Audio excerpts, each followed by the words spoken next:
Para ustedes, la innovación, ¿dónde se mueve mejor? ¿En los mundos conocidos, en los mundos inciertos o en los mundos ambiguos?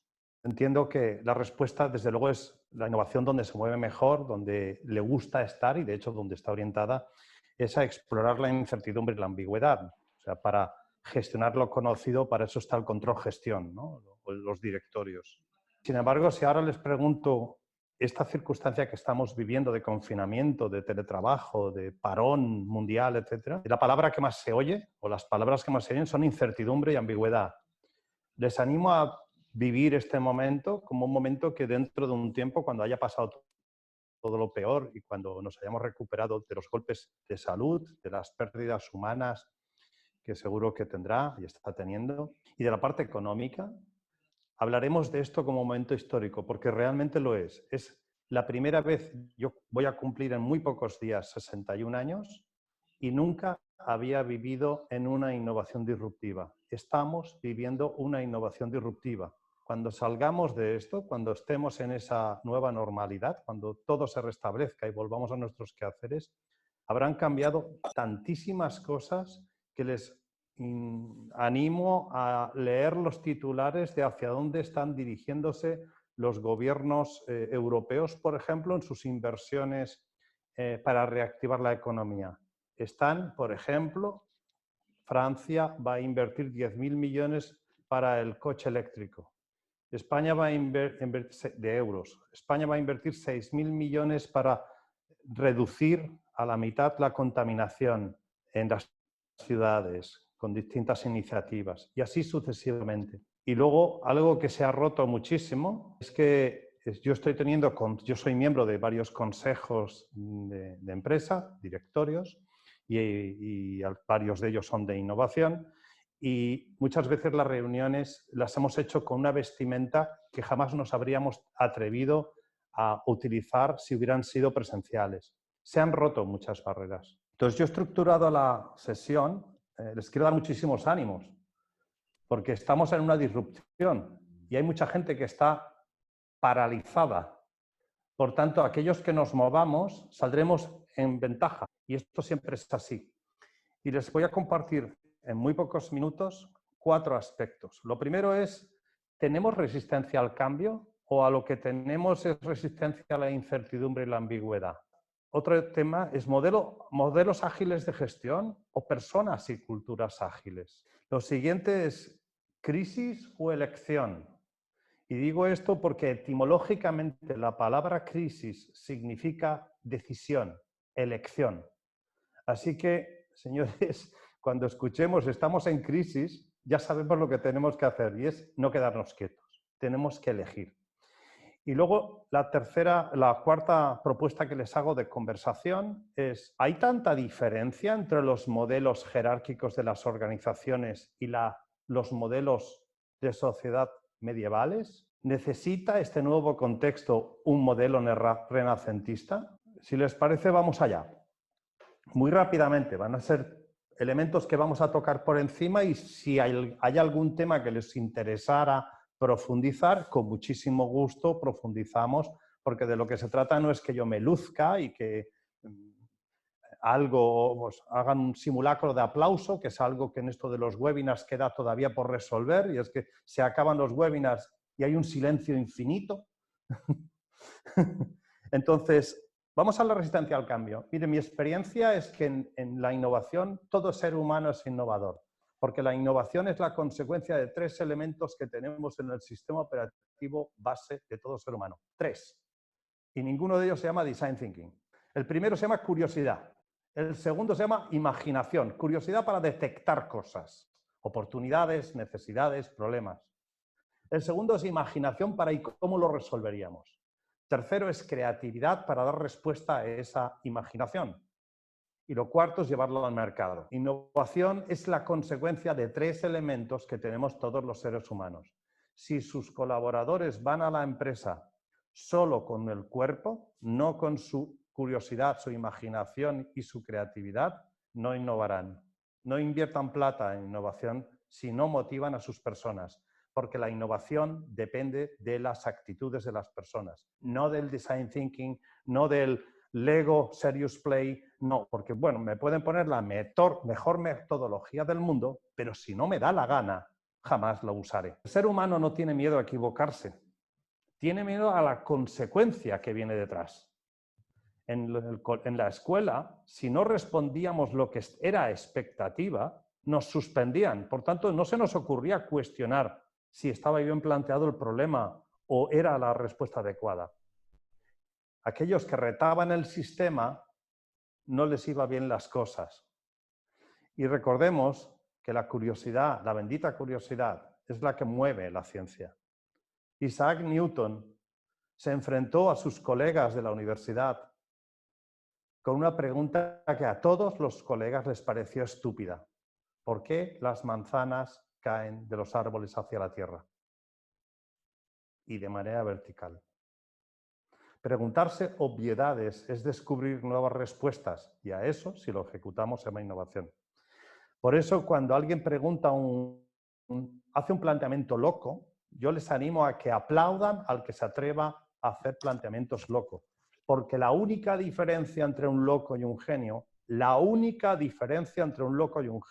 se llama éxito. Cuando alguien plantea una locura, nadie quiere acercarse a esa persona. Cuando esa locura se convierte en un éxito y sale en las portadas de las mejores revistas del mundo, todos queremos un selfie con él. Así que viva la locura y viva el agilismo para llevarla a la práctica. Pero por favor, cuando alguien pruebe algo, experimente algo y el resultado no sea el que esperaba, hagan preguntas y no penalicen, porque las personas no tenemos miedo al error, sino al castigo. Por tanto, quiten la palabra castigo y sustitúyanla por aprendizaje y verán cómo estimularán la experimentación. Y no hay innovación sin experimentación. Y no hay experimentación sin asunción de riesgos. Es imposible. No podemos garantizar siempre que el 100% de los experimentos den el resultado que esperábamos, si es que queremos innovar. Ahora, si no queremos innovar, evidentemente se puede, pero aún así no siempre sale todo igual. Por tanto, las personas no tenemos resistencia al cambio, sino tenemos resistencia a la incertidumbre y la ambigüedad. Por eso hay mucha menos resistencia cuando somos seguidores, o sea, cuando copiamos lo que hacen otros. ¿Por qué? Porque vemos que su éxito se podría replicar en nosotros, cosa que no es cierta, ¿eh? El éxito de los demás no garantiza que lo tengamos también nosotros. El segundo punto es los modelos ágiles. Yo soy ingeniero informático y he trabajado muchísimos años con metodologías waterfall y en los últimos 30 más o menos con metodologías que yo no sabía que eran ágiles, sencillamente las usaba y luego descubrí que tenían nombre y todo. Mi aprendizaje que les quiero compartir es que no anuncien que van a introducir métodos ágiles. A las personas nos dan miedo los conceptos, métodos y herramientas por lo dicho anteriormente, porque son un cambio. Sencillamente estimulen a las personas a plantear qué mejoraríamos de nuestra actual realidad. Solo se introducen, en mi experiencia, solo han tenido éxito la introducción de metodologías ágiles cuando hemos empezado por conseguir que las personas fueran ágiles, o sea, aceptaran la necesidad, desearan el cambio hacia el agilismo, hacer las cosas de una manera más liviana y fueran ellos los impulsores. Cuando vienen gente de fuera y nos imponen algo, sea lo que sea, tendemos a rechazarlo. Así que, primero, pregunten a las personas qué mejorarías de lo que tienes hoy. Segundo, creen planes de acción y, como consecuencia, no se preocupen, acabarán en métodos ágiles, porque el agilismo es muy sexy. Los cronogramas Waterfall, el Microsoft Project, es absolutamente poco sexy. Así que las personas necesitamos procesos, medidas y certidumbre. Así que les animo a que, evidentemente, agilismo no es caos. Sencillamente es pensar en grande y lonchear muy pequeño para que los pequeños pasos a dar sean muy poco riesgosos. Y eso nos genera certidumbre. Así que pensar en grande es mágico porque nos puede llevar a locuras, a disrupciones, a radicalidades innovadoras, pero siempre la experimentación, la ejecución siempre ha de ser poco a poco. Y eso es agilismo. Frank, te hago acá un stop para recordar, tenemos 10 minutos todavía de explicación de Frank, de charla de Frank, y luego vamos a 10 minutos finales de preguntas. Tenemos 90 personas en este 91 conectadas, entonces las preguntas que vayan teniendo no las dejen al final, vayan escribiéndolas en el chat y de esta manera rápidamente cuando empecemos las 10:30 empezaremos a abordar los cuestionamientos. Recuerden que la innovación parte de las preguntas, entonces interesantísimo. Interesantísimo que empiecen a construir preguntas desde este momento, sin miedo a equivocarse, como acabamos de decir, ¿cierto? Cualquier pregunta, que pareciera obvia, es muy interesante. Sí, gracias. Sí, sí. No existe el error. Eso que dicen, hay una expresión anglosajona que está mal traducida, en mi opinión, al castellano, que es para innovar hay que fracasar, ¿no? Eso es una mentira. O sea, nadie subiría al escenario a recoger el premio del fracasado del año. Y eso de que hay que fracasar para tener éxito, no, lo que hay que es aprender. Yo no sé por qué traducimos literalmente y además nos hace gracia hablar de es que hay que fracasar para tener éxito. Vete a la mierda, hombre, no seas tonto. Nadie quiere fracasar. Es muy triste, muy duro fracasar. Así que yo les animo a que piensen en aprendizajes, aprendizajes, aprendizajes. Y por supuesto los aprendizajes duelen menos si son baratos y son rápidos. Yo siempre digo que cuando mis hijos, que tienen 19 y que tienen 23 años y que miden, pues eso, pues las edades propias, yo mido 1,92, pues ya se pueden imaginar el resto, pues para mí han crecido en mejora continua, pero para sus abuelos han crecido de manera radical o disruptiva. La realidad es exactamente la misma. Los niños crecen un poquito todos los días, pero si tú estás mirándolo todos los días no te das cuenta cómo crecen. Si miras hacia otro lado, de pronto te parece una radicalidad. Por eso yo les animo a pensar en que la innovación radical o disruptiva no existe. Es sencillamente poner mucho foco en un tema concreto y hacer 1000 o 10.000 mejoras continuas. Porque la mejora continua es de muy poco riesgo y si tiene mucho foco es muy transformadora.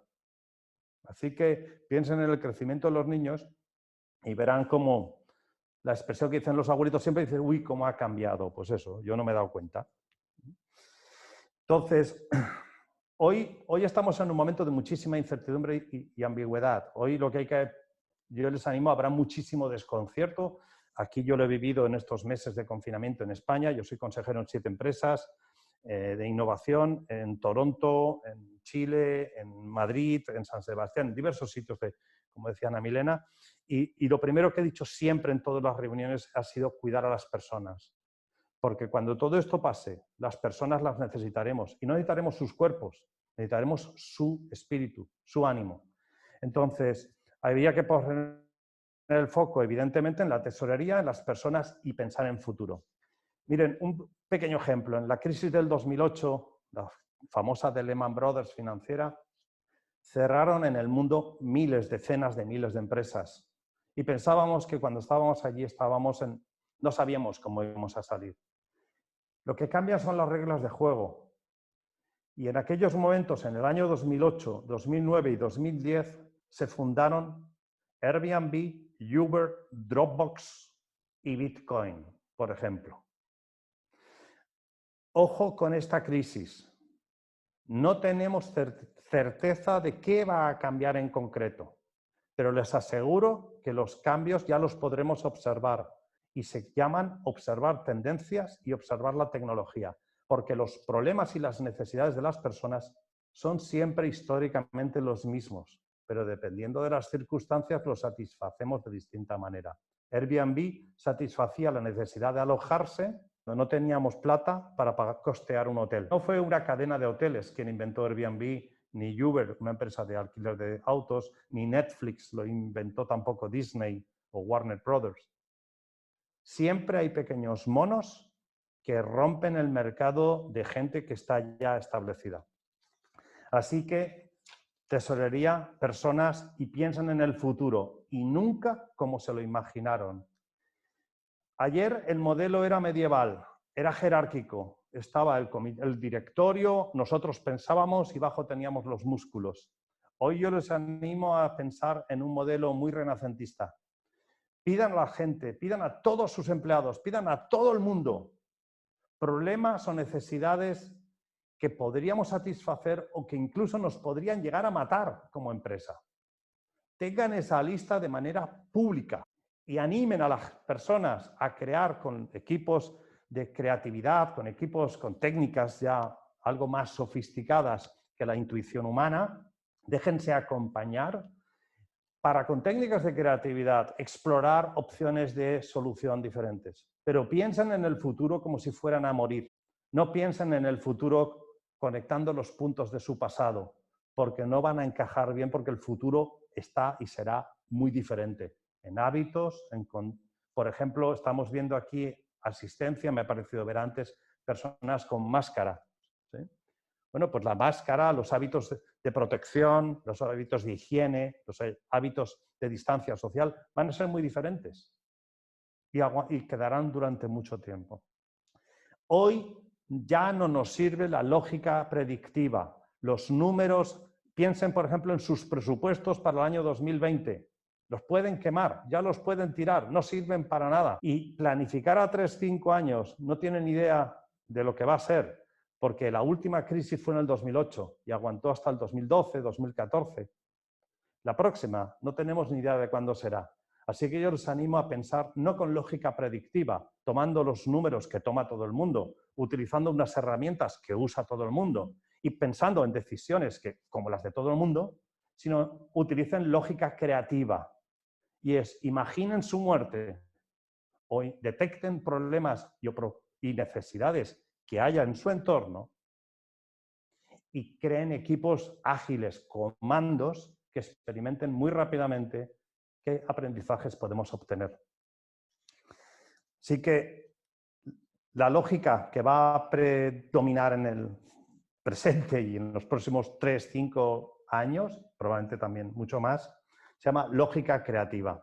Con muchísimo gusto les podría compartir mucho más nivel de detalles si les fuera de interés. Y lo que les animo es que si toda organización, y la suya seguramente no lo es menos, tiene un directorio, manténganlo. El directorio es muy útil para gestionar los activos presentes, pero les ruego que constituyan un directorio paralelo, un directorio de la exploración, que su obligación es descubrir, explorar, detectar tendencias y tecnología que serán sus activos del futuro. Claro que sí, Fran. Acá ya empiezo a leer preguntas. Pues recuerden que las pueden ir escribiendo en el chat. Hay una pregunta que hace CF Caicedo. ¿Cómo se promueve la innovación cuando los procesos y actividades en gran parte están definidos por las fábricas que representamos por medio de estándares que les son fijados a la compañía? Es decir, hay negocios claramente que la organización depende de unas decisiones del fabricante y no de, la organización. ¿Cómo lo ves allí? Bien. Previamente, Ana Milena, toda pregunta que no nos dé tiempo a responder en directo, me ofrezco a que las compartamos por escrito y las publiquemos y demos respuesta a todo el mundo. Buenísimo, muchas gracias, Sí. Sí. Bien, yo permítame, por una cuestión de síntesis en el uso del tiempo, que sea provocador. No intento ofender para nada y si molesto o incómodo pido disculpas. La innovación no es el qué, ni es el para qué. La innovación es el cómo. Por tanto, claro que ustedes están en la cadena de valor en un momento determinado. O sea, hay alguien que diseña, fabrica y establece una serie de reglas del juego del producto que ustedes venden y comercializan. Pero ustedes a partir de ahí tienen muchísima más capacidad de influir. Entonces, la realidad es, detecten el qué y el para qué que les gustaría modificar. Y ya juntos ya pensaremos juntos en el cómo. Recuerdo cuando tenía 30 años, igual 25, no lo sé, hace ya un tiempo, que un jefe mío tenía un cartel que decía no traigan problemas, traigan soluciones.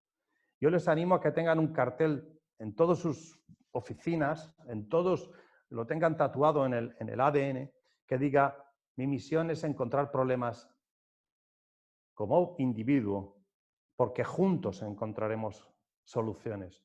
Si yo traigo el problema y traigo la solución, ya no traigo una solución innovadora, traigo la solución que sé, que conozco. Y la innovación siempre es una actividad de grupo, de colectivo. Por eso hago la broma, ¿sí?, o la provocación de que la innovación es quizás el primer término que tendría que definir toda corporación, porque es muchas veces como el sexo, la felicidad, estrategia o liderazgo. Todo el mundo le gusta hablar de innovación, todo el mundo dice que la practica, sin embargo, cada uno la entiende y la practica de manera diferente. Por favor, les animo a que la definan explícitamente, porque además en mi actividad profesional lo hemos hecho siempre y nunca hay dos definiciones, porque depende de su cultura, la definición es diferente. Así que a la pregunta siempre se puede influir, pero primero hay que saber el para qué, el dónde. La innovación no es tener un martillo y buscar clavos a ver dónde la aplico. No, es al revés. ¿Sí? Perfecto, gracias, Fran. Hay otra pregunta de Maritza Ortega y es, ella es una de las personas que estuvo en el grupo de desarrollo de innovación, es decir, ya tiene formación en innovación del año pasado en Bardinova. Pregunta, ¿es indispensable que la compañía cuente con un grupo de personas dedicado específicamente a generar innovación o se trata de generar un ambiente de mejora continua en cada una de las personas que conforman la organización? Si existe, es una excelente pregunta. Si existe un departamento que tiene una sala y en esa sala pone departamento de innovación y las personas que están dentro son las responsables de innovar, entonces yo para qué voy a innovar si ya son ellos los responsables. Entonces, lo siento mucho, pero sí, por eso yo estoy muy en contra de los comités de innovación por el concepto que viene atribuido con la palabra comité. Y es, si existe un comité que innova, pues yo ya no innovo. No, innovar es una actitud humana, es innata. Se puede con cualquier edad y puede cualquier persona. Es más, la gente que tiene doctorados es más mala innovando que la gente que no tiene ninguna capacitación. Es mucho mejor, por favor, para cuando lleguemos al I+D, nos hacen falta doctorados muchas veces, pero para tener ideas locas, un doctorado jamás lo tendrá, porque tiene tanto conocimiento que no se atreve a decir estupideces. Y la innovación es convertir una expresión estúpida en una innovación sorprendente. Por eso muchas veces detrás de una innovación viene la expresión de cómo no se nos ha ocurrido a nosotros, porque no fuimos lo suficientemente estúpidos, estamos muy limitados por nuestros prejuicios. Entonces, a la pregunta directamente respondida, viva la cultura de la innovación. Lo que sí que hace falta dentro de una organización tan grande como la suya es gente dedicada a facilitar a los demás los conceptos, métodos y herramientas que les pudieran hacer falta. Porque alguien en la fábrica o en la línea o en el canal de distribución o en la atención al cliente puede descubrir un problema o una necesidad, pero no sabe cómo llevarla llegar a la solución. Para eso debe haber facilitadores que creen que les ayuden, pero no son los que ejecutan la innovación. No, no, no, no. Son los que facilitan a los demás. Perfecto, Fran. Sí, y sumado un poco a esto que nos iba llevando esta respuesta, hay otra pregunta que me parece que complementa. José David Rodríguez pregunta, ¿cómo se identifican las personas que deben ser parte de estos equipos ágiles o de qué manera, digamos, desde el punto de vista directivo se puede ayudar al proceso, a facilitar ese proceso de los equipos ágiles? Mire, Ana Milena, perdona, ahora que no nos oye nadie, ¿hay muchas personas del equipo directivo aquí conectadas? Creo que sí. Bueno, pues pido a los que sean miembros del equipo directivo que se tapen los oídos un instante. El ser humano, independientemente de la edad, aprendemos por mimetismo. Aprendemos muchísimo más por mimetismo que por lo que escuchamos u oímos, que no siempre escuchamos. Por tanto, el rol de los líderes es absolutamente fundamental. Un líder ha de ser ejemplar, ha de ser auténtico. Como digo en mi libro de autenticidad, ha de ser coherente entre lo que piensa, dice, hace y siente. Y si es importante el agilismo, tendrán claramente que dar ejemplo. Y no solo tendrán que dar ejemplo, es que casi siempre en los procesos de estimular una cultura para la innovación hay que modificar el cómo reconocemos y recompensamos a las personas. Ejemplo, permítanme por una cuestión de tiempo que sea muy extremo en el ejemplo. Si yo pago un bonus altísimo a alguien para que venda películas, para hacer fotografías, jamás pongan a esa persona a pensar en cómo podríamos hacer fotografías sin película. Todos ya saben de qué empresa estamos hablando. Por tanto, el modo de cómo retribuimos estimula a que dedicamos el tiempo, claro que sí. El rol de los líderes es crítico y fundamental. No pueden dirigir la orquesta sin haber hecho solfeo. Es imposible. Perfecto. Y una última pregunta para ya cerrar.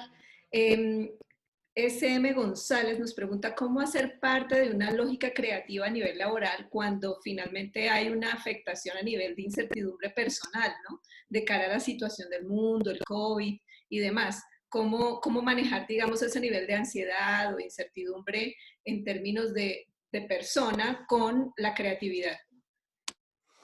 Es una excelente pregunta porque en estos momentos, si algo, como he compartido, he percibido muchísimas angustias y estrés en muchísimas personas. Yo no soy psicólogo, ni soy psiquiatra, ni siquiera filósofo. Sin embargo, basado en la experiencia, lo que les puedo decir es que el nivel de estrés y ansiedad baja muchísimo cuando a todas las personas les animas a participar en un proceso que hable del futuro. Cuando hablas, construyes el futuro, el presente te da menos miedo, porque parte de la presión que tenemos, de la angustia que tenemos, es porque tenemos incertidumbre por qué va a ser de nosotros en el futuro. Entonces, yo les animo, este es un momento absolutamente mágico y en dos organizaciones concretas en las que he estado y estoy ayudándoles todavía, pero en una fase crítica ya la hemos superado holgadísimamente, se pidió a todas las personas de la organización que en esta situación de confinamiento y de trabajo desde casa, etcétera, nos aportaran qué podríamos haber hecho hace 2 años si hubiéramos sabido que iba a pasar esto, qué hubiéramos podido hacer 2 años para que el teletrabajo hubiera sido más eficiente. Hola, ya hace unos días que mantuvimos un agradable coloquio y en estos días por mi cabeza han ido volando bastantes pensamientos vinculados con la movilidad y que quería compartir con vosotros, ya que la interacción se interrumpió de manera súbita y pido disculpas por ello, para aportaros este microvídeo a modo de cierre de aquella sesión. Las reflexiones que van por mi cabeza es que el mundo de la movilidad ya estaba viéndose afectado en una profunda transformación por temas como el vehículo eléctrico, híbrido enchufable, o sea, por la movilidad autoconducida, por la movilidad no en propiedad, sino compartida en cualquiera de sus formatos. Y este COVID-19 ha acelerado muchas de estas tendencias y ha aflorado algunas nuevas sensibilidades que yo os querría compartir. La primera es la salud, la nueva modalidad, la que vendrá en julio, en septiembre, en agosto, en algún momento, cuando todo este tema de estar confinados se diluya, es que la movilidad deberá incluir una sensibilidad hacia la salud. O sea, probablemente no podamos evitar estar apretados en un transporte público. Sin embargo, en lo que a nosotros aquí nos afecta, los vehículos tendrán que disponer de algunos mensajes, elementos, placebos o no placebos, pero importantes para que nuestro subconsciente diga quiero usar ese medio de transporte. La salud va a ser una sensibilidad muy importante a tener en cuenta. La segunda será la economía. Todas las economías del mundo van a verse afectadas por este parón obligado. Por tanto, la economía nos va a obligar a pensar en modelos de negocio diferentes, cruzando con todas las tendencias anteriores y las nuevas sensibilidades. Y una nueva sensibilidad es que todos, y sin excepción, hemos oído mensajes de la ecología, de la naturaleza, dándonos las gracias por haber parado, por ejemplo, las ciudades. Hay una enorme ahora sensibilidad de muchos países, en muchos territorios, por muchas organizaciones, hacia que la nueva realidad sea más ecológica. Por tanto, si sumamos en una coctelera todas las tendencias que venían, con todas las nuevas sensibilidades que se están dando, ya podemos confirmar que si ya no nos eran muy útiles las reglas de juego que aplicábamos hace un tiempo, a partir de ahora serán mucho menos. Lo cual me lleva a aquello que os comenté, que os compartí, el tema de la lógica predictiva y la lógica creativa. Campañas, promociones, novedades, todo eso de lo que estamos habituados y que está muy dentro de la lógica predictiva nos serán útiles, pero puntualmente. Para convertir nuestro revenue, nuestros ingresos, nuestra percepción de valor, nuestra sensibilidad, nuestro compromiso de manera sostenible, nos hará falta un nuevo modelo de pensar, un nuevo modelo de actuar y, por tanto, una nueva cultura en la que la transformación sea una constante. Muchísimas gracias al Grupo Bardi por la confianza y el tiempo dedicado el pasado día. Gracias por estos pocos minutos que les he vuelto a robar. Deseo les sea de muchísima utilidad y muchísimas gracias a Executive Action por el excelente trabajo que realizan en el ámbito de la innovación y quedo a su absoluta disposición para que ese diagnóstico que hicieron, esos planes de acciones que están creando, construyendo y actuando, sean todavía más eficientes. Me pongo a su entera disposición y les deseo las mejores de las saludes. Cuídense y hasta muy, muy pronto. Gracias.